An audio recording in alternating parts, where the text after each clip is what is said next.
Olá pessoal, boa tarde, tudo bem? Sejam bem-vindos, sejam bem-vindas a mais uma live aqui do Instituto Federal de Sergipe, aqui no canal oficial do Instagram do IFES, aqui da Reitoria. Vamos iniciar essa semana com uma convidada bastante especial, a doutora Adriana Mello. Vou fazer o convite a ela aqui. É o tempo que a gente vai entrando, vai conversando.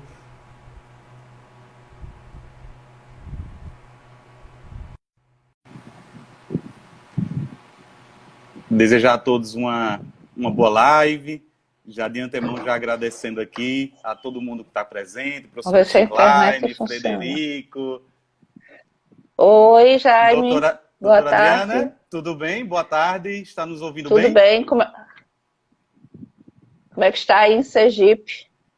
Tudo bem, né? Dentro da medida do possível, estamos caminhando, né? Hoje A imagem tá boa? decretamos. A imagem tá cortando um pouquinho, Tá mas cortando um pouquinho. já tá Tá boa, estabilizando, eu Fabiano? acredito. Tá Gravada? ótimo, doutora Adriana, tá ótimo. Perfeito. Tá perfeito. Quer que eu... Ah, acho que voltou. A internet tá, às vezes fica meio instável, a internet aqui não é boa. Sim. Não, mas tá E ótimo. Eu eu... acho que a gente tá conseguindo ver e visualizar bem, e escutar também, ouvir bem. Oi, tô ouvindo? Tô ouvindo bem. Está nos Tá. ouvindo? Às vezes corta um pouquinho a tua voz, mas vamos tentando. Tá. Primeiro eu queria agradecer, viu, doutora Adriana, o convite, dizer que estamos muito felizes aqui no IFES em recepcionar, né, tê-la como convidada, né? Doutora Adriana é médica, colega nossa lá na Paraíba, se dispôs a estar conosco aqui hoje à tarde, né, conversando, batendo um pouco, né, um papo sobre o Covid 2019. Para quem não conhece ainda a doutora Adriana, vou fazer uma apresentação breve, viu, doutora? Para os sergipanos e o Instituto Federal inteiro lhe conhecer melhor. Né? Doutora Adriana, Tá ela é travando a mestre... voz dele aqui. Tá travando? Deixa eu tirar o fone de ouvido para ver se escuta melhor. Tá travando um pouco. Você quer que eu tente a minha outra internet? Você está escutando melhor? Porque... Agora? Não, né? Pode ser. Quer que eu lhe chame novamente? Fala aí, Jaime. Eu vou lhe chamar mais uma vez. Porque... Eu vou lhe chamar mais uma Oi. vez. Eu vou lhe chamar mais uma vez. Pode ser? Que aí você tenta outra internet. Eu vou sair e vou entrar na minha outra internet, que eu acho que é melhor. Perfeito. Nos aguardamos. Tá cortando. Essa minha internet tá. Enquanto isso, a doutora Adriana, ela reconecta, né? Eu vou fazer as apresentações aqui para vocês. Doutora Adriana, ela é mestre em saúde coletiva pela Universidade Estadual da Paraíba, doutora em saúde materno-infantil pela Unip, né, lá de Pernambuco, doutora em tacoginecologia pela Unicamp, pós-doutora em saúde da mulher. Ela é especialista em medicina fetal, ginecologia, obstetrícia. E a doutora Adriana foi uma das pioneiras na descoberta da relação do Zika vírus com a microcefalia, lá no ano de 2015. Doutora Adriana também recebeu vários prêmios ao longo desse tempo, como, por exemplo, o prêmio Triple Transformadores, da revista Trip, vencedora do prêmio Cláudia, vencedora do prêmio Faz a Diferença, do Globo, vencedora do prêmio Walter Schmidt de Medicina, e também ganhou a medalha Epitácio Pessoa da Assembleia Legislativa lá da Paraíba. Então, a doutora Adriana vem, durante todo esse tempo, trabalhando, né, na linha de frente com o coronavírus, trabalhando com grávidas que estão em coronavírus, com coronavírus, acometidas com coronavírus, né? Então, é uma pessoa que vem nos apresentando aí em diversas lives, dando dicas, enfim. Então, vamos ver aqui se a gente consegue mais uma vez chamar a doutora Adriana para ver se o áudio, a internet dela já está ok. Só um minutinho.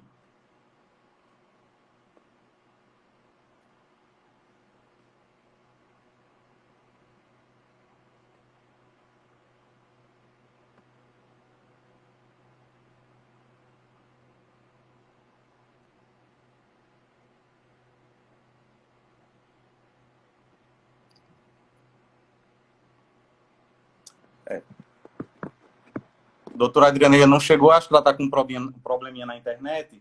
E depois assim que ela entrar, eu faço o convite oficial, doutora Adriana, aqui.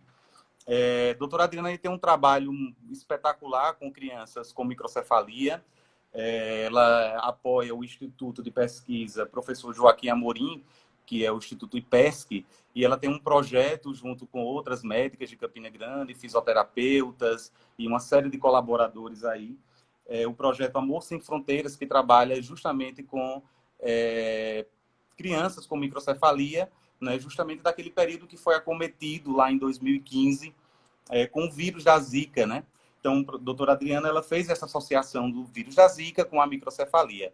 Na época foi uma grande revolução isso tudo, até mesmo porque, tal como é até parecido uma situação que estamos vivendo hoje em dia aqui, do negacionismo da ciência. Né? E isso terminou retardando um pouco as tomadas de decisões, as políticas em relação, naquela época, lá do Zika vírus. E de lá para cá, a doutora Adriana ganhou muito espaço, muita credibilidade, né? E está aí. Doutora Adriana, está melhor agora? Voltei. Que coisa boa. Estamos lhe ouvindo bem.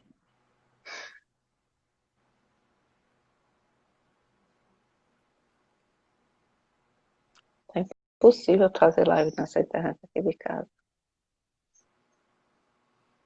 Oi? Estamos lhe ouvindo bem, doutora Adriana. Só a imagem que está parada, mas estamos lhe ouvindo bem.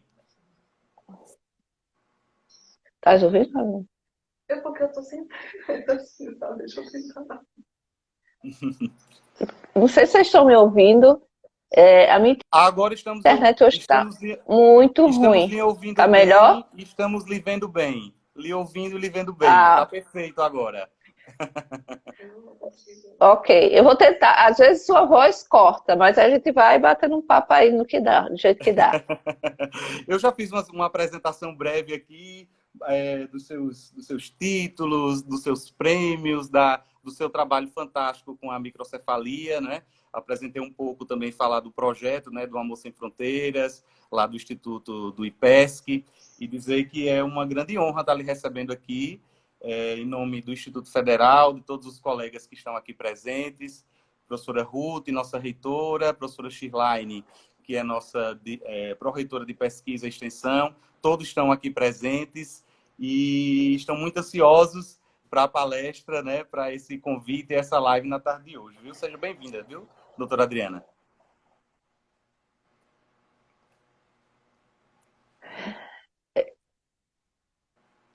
O áudio para ver se melhora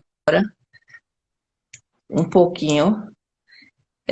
Na realidade, tá assim. Eu não estou conseguindo ouvir bem. Eu entendi que você apresentou e falou um pouco das dificuldades que a gente teve em relação à negação e tudo mais. Realmente foi um período novo. O que a gente vê é que nem sempre as pessoas que estão na linha de frente e os pesquisadores, eles são ouvidos.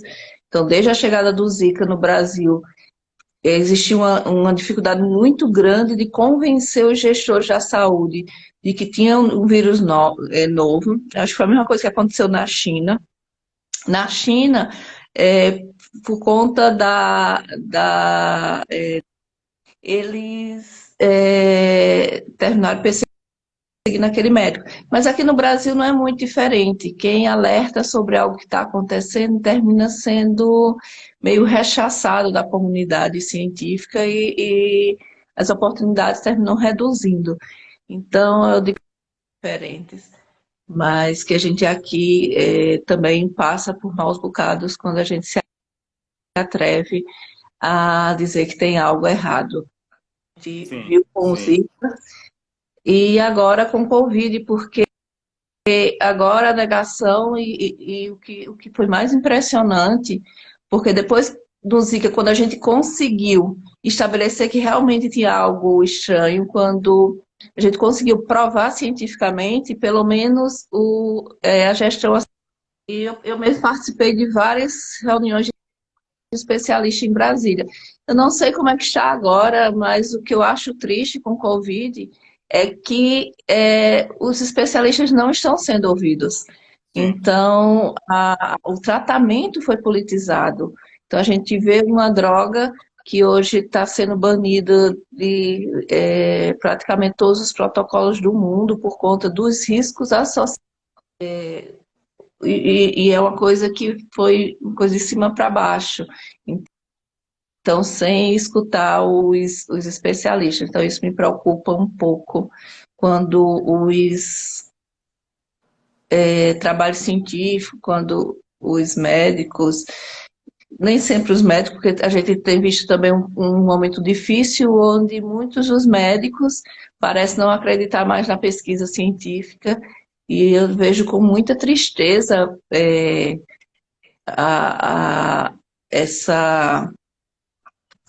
essa falta de valorização da ciência pelos colegas. Então, isso a gente está vivendo dias bem difíceis. Sim, sim, eu acredito muito também na ciência. Nós somos uma instituição de ensino, né? Trabalhamos com ensino, trabalhamos com pesquisa, né? Com desenvolvimento de tecnologias, com inovação, e a gente sabe exatamente a importância disso tudo, né? Numa situação de crise, de emergência, de pandemia que estamos vivendo agora, né? Então, eu acho que Não vi você teve a nada. oportunidade de viver naqueles dois momentos, né? Na época do Zika e nessa época inicial Me do dá teu telefone. coronavírus. E esse negacionismo realmente é bastante preocupante. Isso tem alguma interferência com esse primeiro ponto que eu queria colocar hoje? Aqui é o crescimento da curva. Esse crescimento da curva, não é? Que é o primeiro ponto aqui da nossa palestra, né? Da nossa live, né? O O que é que a teu tá gente normal. pode... Está escutando, doutora Adriana? Deixa eu ouvir pelo teu, boto fone aqui. Eu tô tentando fazer uma gambiarra aqui, vindo pelo de Tá Fabiana, certo. A gente porque aguarda. realmente eu não tô conseguindo ouvir bem as suas perguntas. Eu tô tentando fazer uma gambiarra aqui. Não, bota o fone. Eu não sei como é. A gente aguarda, normal. Só um minuto, Jaime. Essas tecnologias, elas Pode às falar. vezes nos pegam de surpresa, mas é normal. Não, Eu tô com dois celulares, ó, perfeito. pra ver se melhora. Perfeito, não tem problema. Não sei se Pronto, agora vai ficar melhor. agora melhorou. Melhorou? Ou coisa boa? Então vamos lá. Mas é isso que eu estava falando, a questão da importância realmente da pesquisa. Agora tá ótimo. Tá ótimo? Perfeito.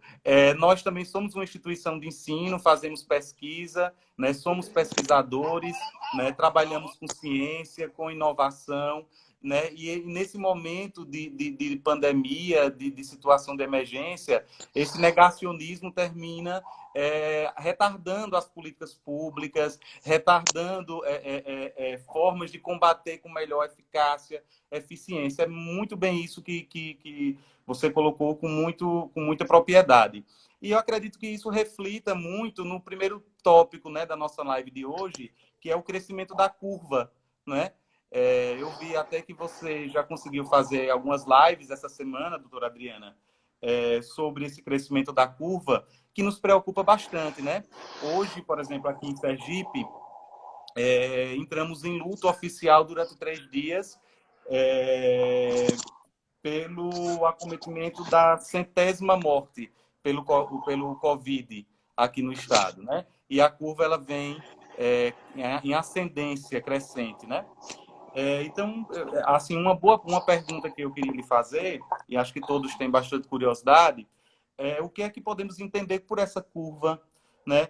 Como andam os dados em relação dessa curva no Brasil, em relação ao mundo, né? E em que momento específico dessa curva que tanto a gente fala, tanto é noticiada, nós estamos?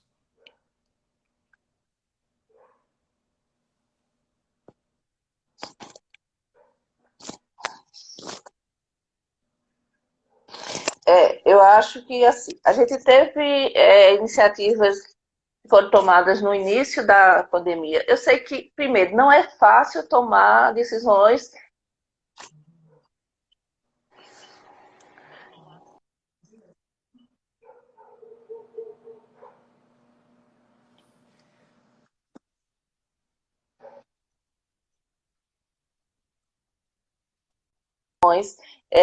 diante de uma piada. Então, o Brasil, ele nunca vivenciou situações onde precisasse ter isolamento social. Diferente da Europa, que existe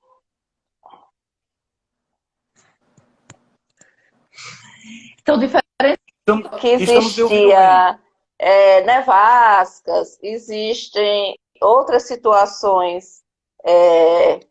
outras situações que sempre chamam atenção, nos Estados Unidos, os furacões, então, terremotos. Então, o mundo já é mais acostumado a esse processo de isolamento social. Já isso não acontece, a gente não enfrenta esse tipo de situação. Então, o que é que a gente vê? Primeiro, o povo brasileiro ele não aceita muito bem ele não aceita muito bem o isolamento. Então, o que a gente vê que a gente pode fazer o isolamento vertical. E isso não é muito verdadeiro, porque a gente tem várias falhas no sistema que não dá para a gente assumir esse tipo de isolamento. Então, hoje o ideal é que a gente fizesse um isolamento total. O que aconteceu no Brasil é que a gente fez um isolamento em quase todos os lugares, mas não fez um isolamento da maneira que deveria. Se a gente for observar a Itália, a Argentina, o Paraguai, ele parou quando teve o primeiro caso e parou parando. Você recebia multa se saísse. O Brasil, ele pediu, ele orientou, mas ele não estipulou leis. Não era proibido, então era aconselhado. Isso fez com que a gente ganhasse tempo. Claro que a gente viu que isso influenciou nas nossas curvas, comparado Unidos, ela é um pouco mais deitada do que a curva americana, que é bem vertical.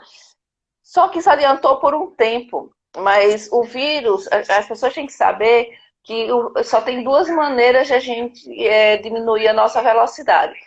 Um é que todo mundo adoecesse de uma vez. Mas tem que saber que para que todo mundo adoeça de uma vez e que pare de ter casos, a gente precisaria ter 50% a 60% da população. A gente tem 220 milhões. Imagina quantos milhões de brasileiros vai ter que adoecer para até que a gente chegue a não ter essa circulação. Isso é impossível. Então, qual a outra maneira da gente diminuir a circulação do vírus ou até inativá-lo? É que todo mundo realmente ficasse em casa. Se tivesse aconteceu na Itália. Por que, que aconteceu isso? Porque enquanto tem duas pessoas andando, essas duas pessoas vão ser os vetores. Isso é igual a dengue. Enquanto a gente tem mosquito, vai ter casos. Os vetores, no caso do Covid, somos nós, seres humanos. Enquanto tiver ser humano na rua, um vai transmitir para o outro. Então, se a gente não tomar medidas realmente, a gente não vai conseguir diminuir essa curva. A gente tem diminuído, mas não na proporção que é o ideal. Então, o que a gente viu que a gente arrastou os casos mais para frente, isso é importante, por mais que as pessoas não achem. Por quê? Primeiro que a gente consegue equipar os hospitais, capacitar equipes, e a gente consegue também entender a doença. Eu, Adriana Mello, quanto mais tempo eu puder ficar sem adoecer, eu vou tentar. Por quê? Porque eu quero adoecer na época que testes já mostram que é melhor. Hoje a gente entende um pouco mais da doença em relação ao que a gente entendia em março. Mas eu prefiro, se tiver que adoecer, eu prefiro adoecer em julho, que provavelmente vai se saber bem mais da doença. Então, é, é questão da gente precisar realmente. Aqui aconteceu um acidente.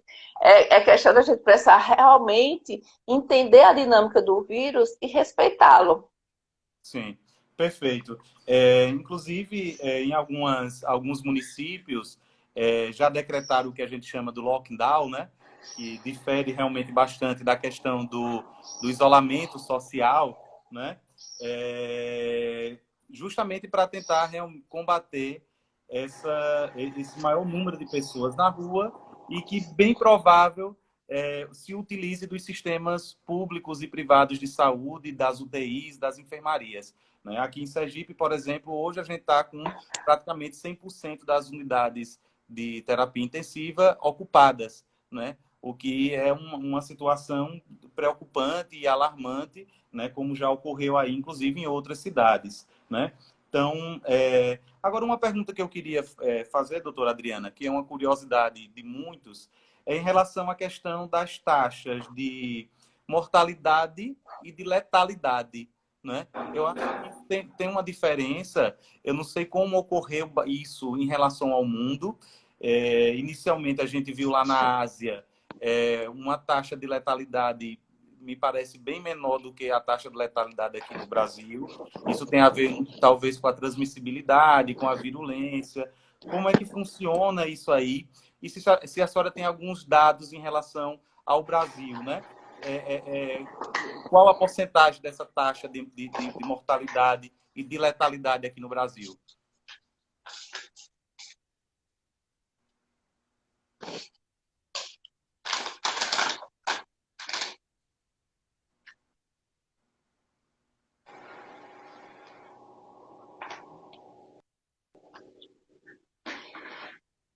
O que, na realidade, eu venho acompanhando essa doença desde janeiro.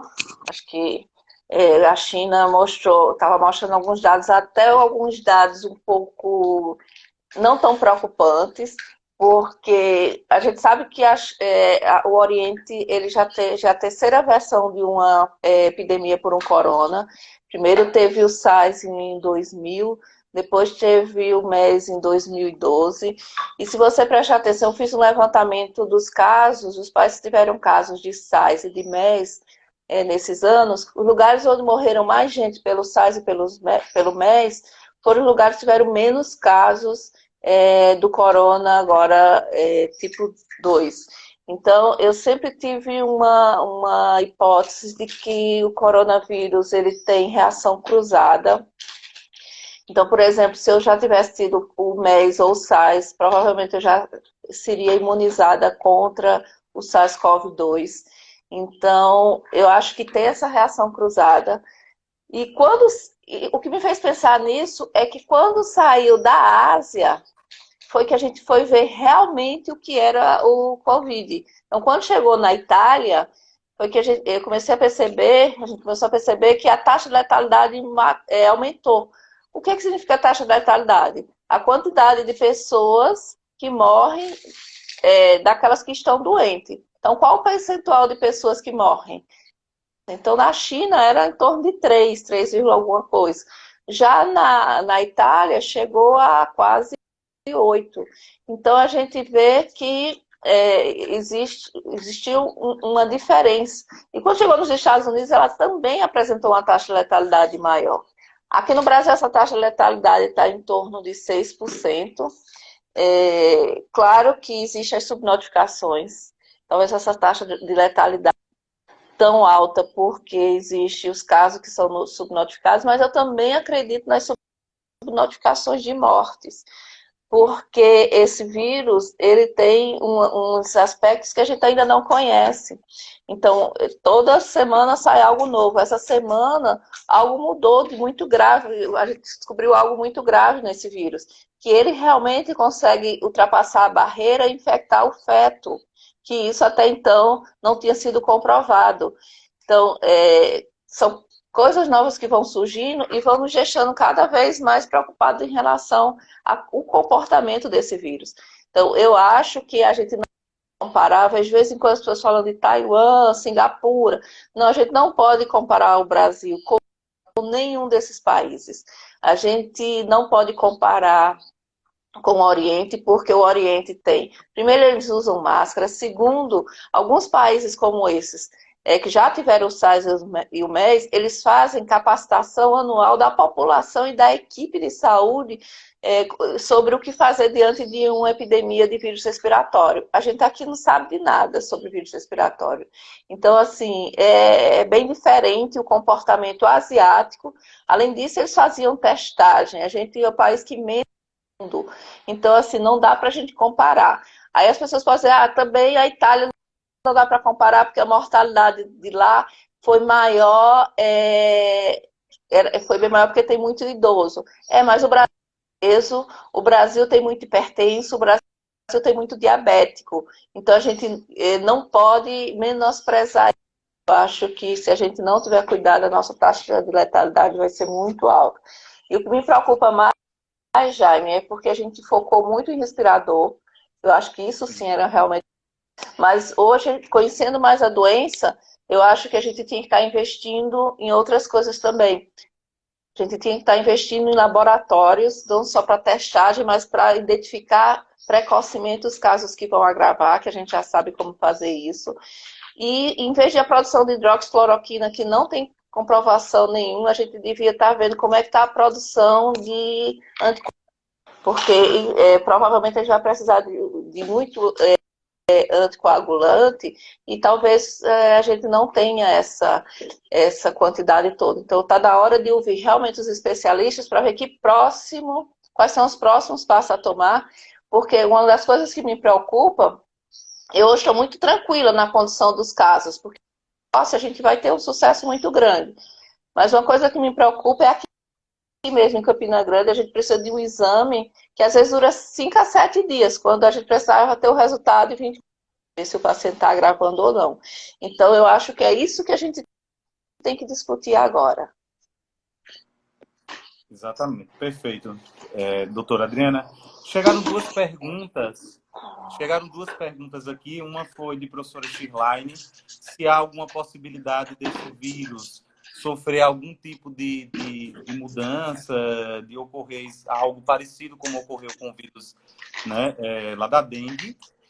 E uma pergunta de professora Elza, como é que estão as equipes médicas? Será que elas estão devidamente treinadas, capacitadas para esse combate, vamos dizer assim, ao coronavírus?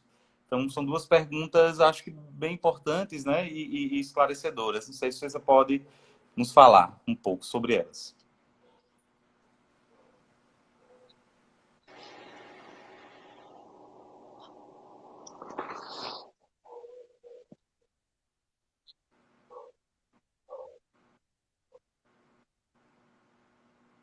A gente sabe que todo vírus, a gente tem essa preocupação, todo vírus pode mutar. O dengue, tudo bem que o dengue é um vírus muito antigo, né? Ele é conhecido desde a época do antigo, e ele hoje tem 4 subtipos. Então, ignorar um vírus é sempre perigoso, porque a gente sabe que ele pode piorar.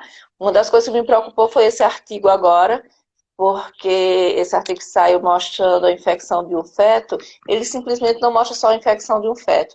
Ele mostra que o vírus antes, que era respiratório, o que é que acontece com o vírus respiratório? O que é que a gente entendia? Ele é um vírus respiratório, então as consequências dele eram inflamatórias, trombogênicas, mas ele não afeta em outros órgãos fora o pulmão. Esse trabalho mostrou que o vírus chega ao sangue e que o vírus chegou à placenta, causando inflamação direta da placenta. Então, a gente vai ter que estudar mais sobre isso, a ação direta do vírus em órgãos como coração, em órgãos como rins, em órgãos como fígado. Então, do mesmo jeito que ele infectou uma placenta, provavelmente ele está chegando em outros órgãos. Estranho para mim, foi o primeiro artigo que falou sobre isso em gravidez. não ter sido visto isso antes nas grávidas da China, nas grávidas da Itália, isso foi visto agora em março na França. Então a gente não sabe se isso já é uma mutação ou se ele já era assim e não tinha se percebido. Então eu acho que a gente tem que ficar alerta, sim, a mutações. Hoje, como eu já disse, se a gente tivesse uma discussão científica de qualidade, as políticas públicas baseadas no que a gente já sabe hoje, quais são as prioridades, eu ficaria bem mais tranquila, mas eu acho que a gente já está entendendo um pouco mais do vírus para nos tranquilizar. Em relação... Qual foi a segunda pergunta? Foi... Os profissionais de saúde. E... Qual foi a segunda? Sobre os profissionais de saúde, da capacitação desses profissionais de saúde.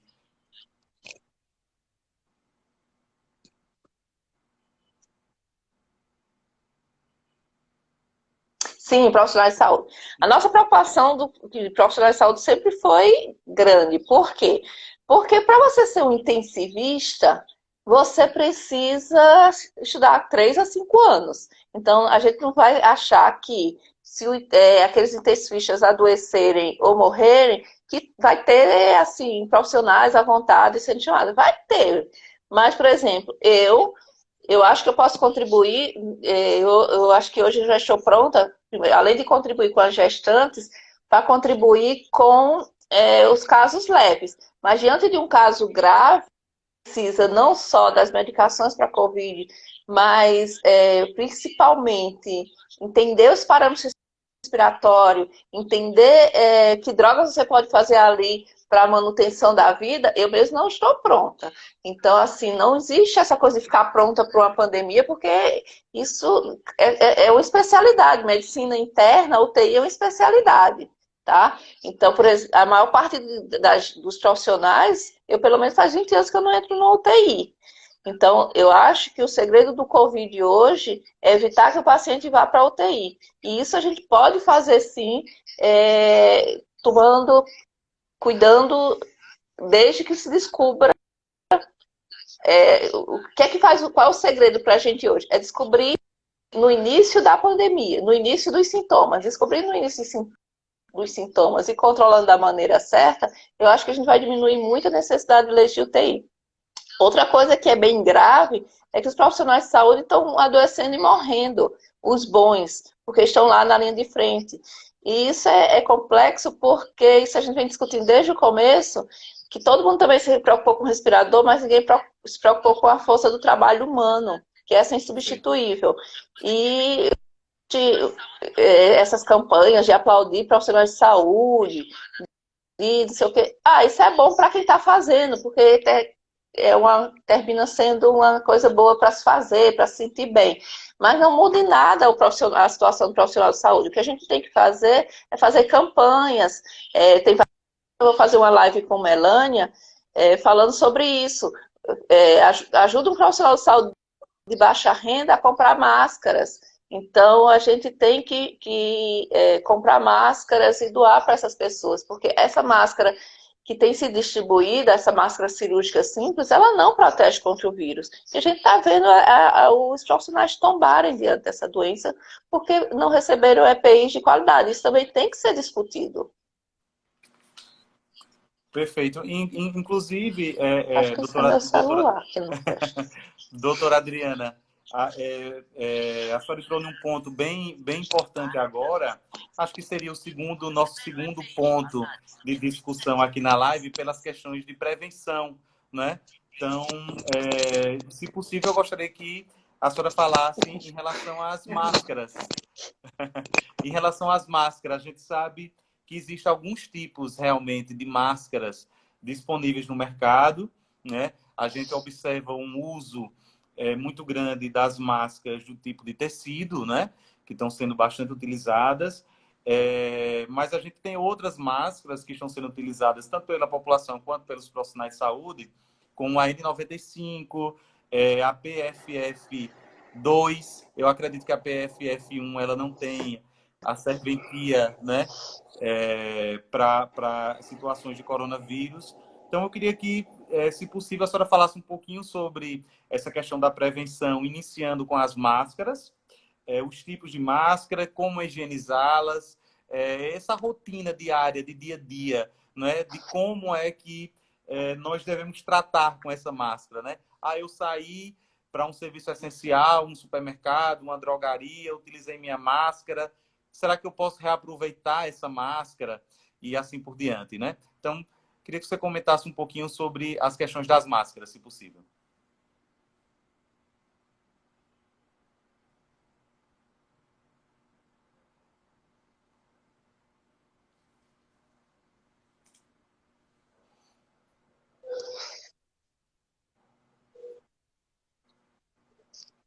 Tá, existe várias máscaras, né? A que é considerada das melhores é a N95.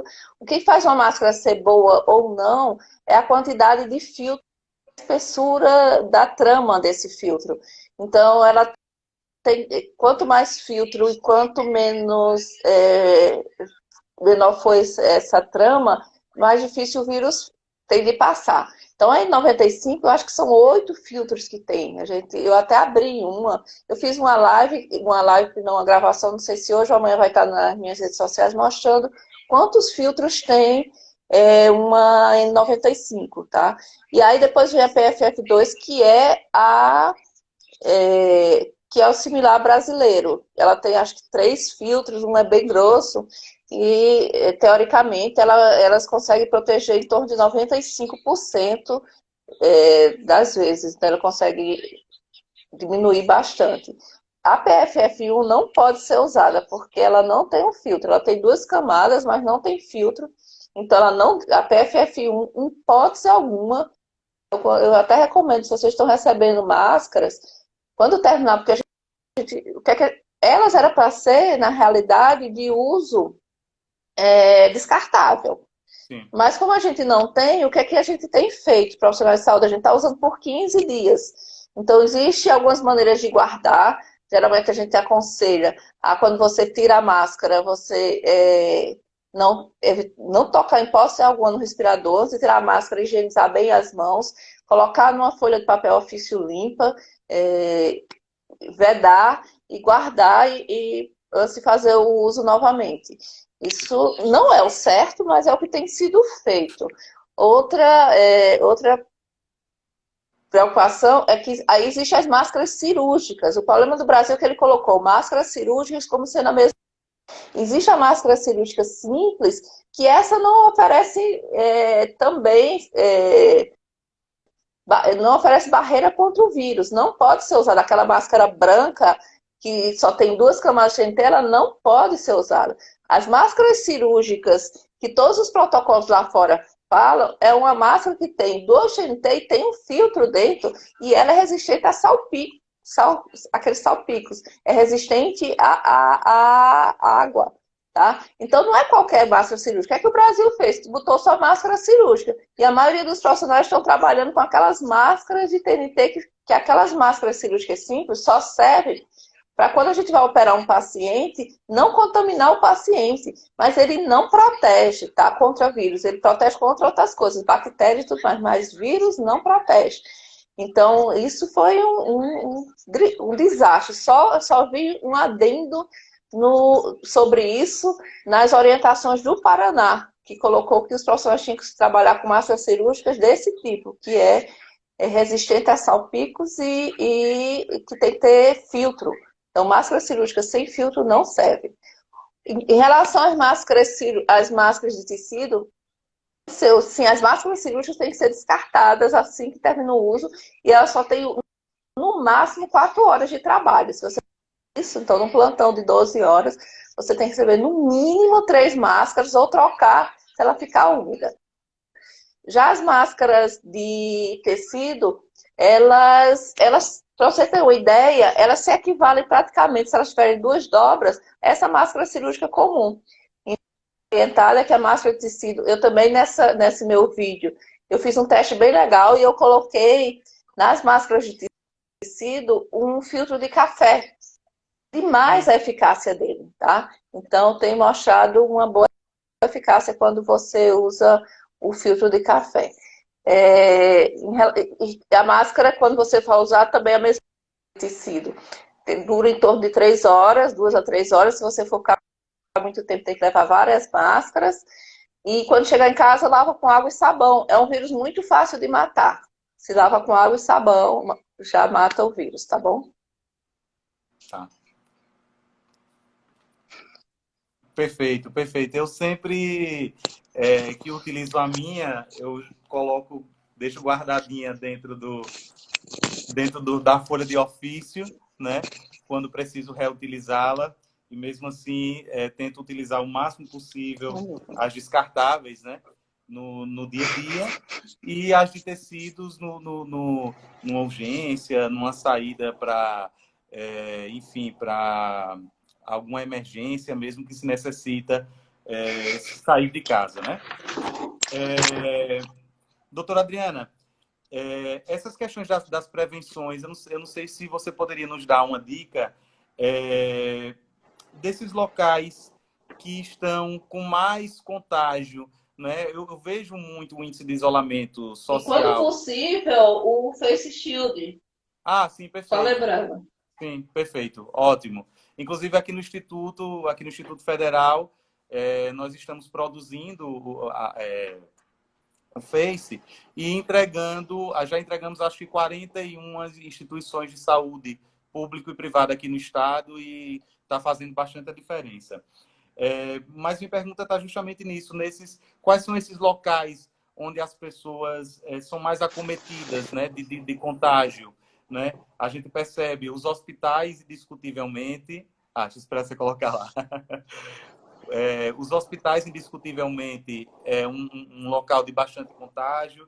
Eu percebo que outros transportes públicos, da mesma forma, os bancos, né, os elevadores, as feiras livres, todos esses locais eles têm um índice de contágio muito grande. E eu acredito que as pessoas também devem ter o maior cuidado, né, quando entrar em contato com esses locais, com as questões de higiene, de limpeza, do uso do álcool em gel, sempre que possível. A gente está usando o álcool em gel dentro de casa e quando a gente sai, usar o frasquinho menor do álcool em gel para estar sempre, na medida que possível, higienizando as mãos, ou com água e sabão ou com álcool em gel, né?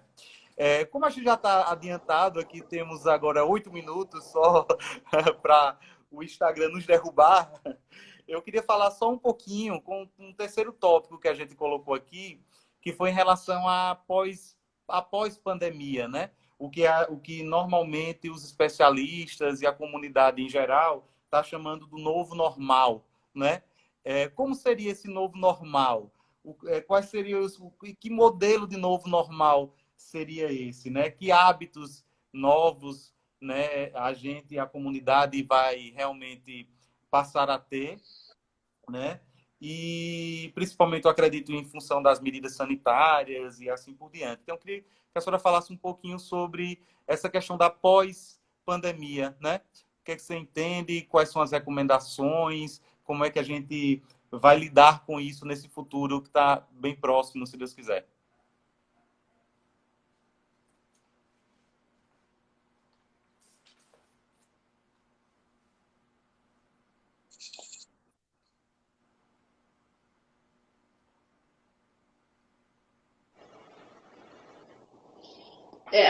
Eu acho que o novo normal vai ser bem parecido com os países orientais.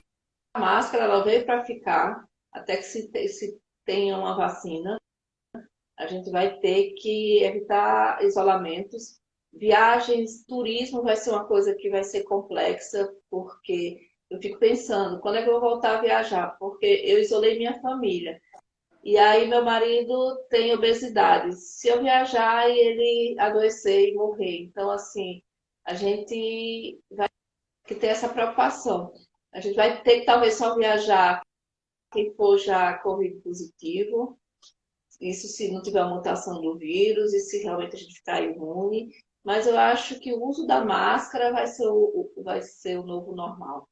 E a gente vai ter que se adaptar, viver mais isolado um pouco, sabe? Evitar aquelas aglomerações. Eu acho que aglomerações como shows, torcida de futebol, essas coisas, essas coisas fica difícil.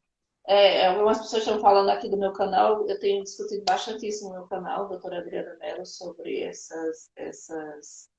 problemática do corpo, esses assuntos voltados para gestantes.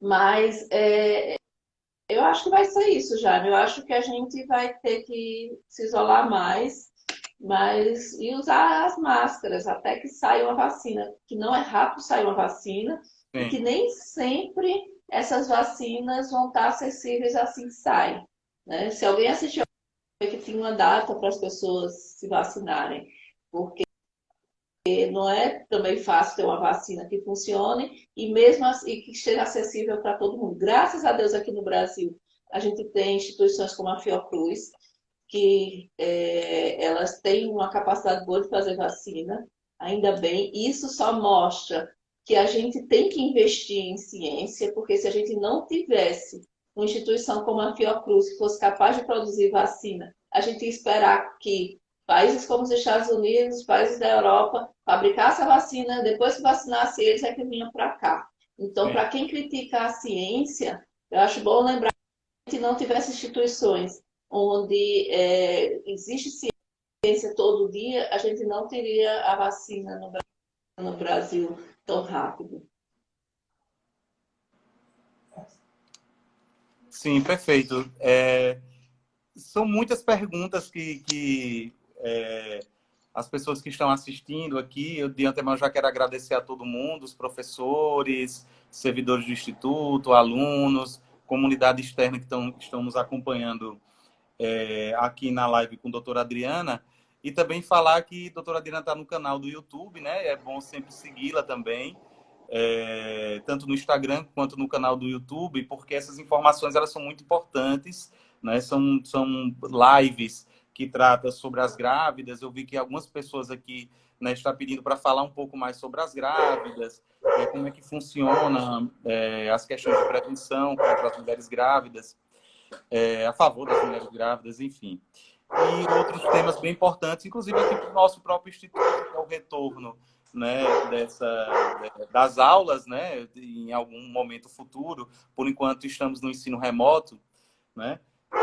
Vamos entrar na realidade no ensino remoto, mas aí no retorno eu acredito que a gente vai ter que fazer um trabalho mais forte com a questão das aglomerações, né? Com um acolhimento emocional também a esses alunos, né? A gente sabe que as questões emocionais, psíquicas, elas vão ficar muito fortes nesse retorno. A gente deve ter um cuidado muito especial também, né, a esses alunos, né? As questões de violência que por vezes vão surgir aí, né? Então, de antemão, doutora Adriana, a gente já está finalizando. Eu queria agradecer muitíssimo sua participação, convidar para outras. E queria que você deixasse uma mensagem final agora aqui para todos, daqui de Sergipe, do Instituto Federal, que estamos também nesse momento aí de ficar em casa, de cuidarmos uns aos outros. E queria que você deixasse uma mensagem final aqui para todo mundo.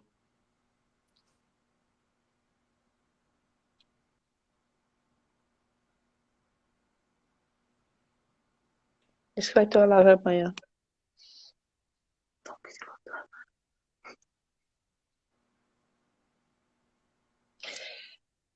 Agradecer a oportunidade. Eu adoro participar de lives com pessoas que pensam em pesquisa, pensam em ensino.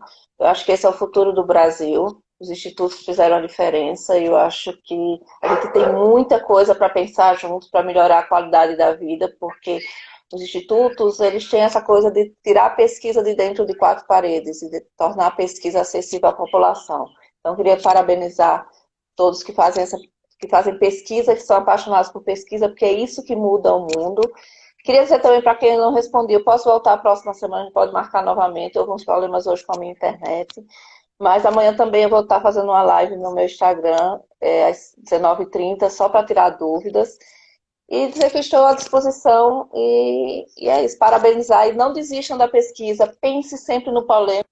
Não precisa de desespero, hoje a gente está entendendo a doença. A gente só tem que se fazer ouvir mais, dizer o que precisa ser mudado. Obrigado. Um beijo. Fiquem bem, fiquem em casa. Obrigado, doutora Adriana.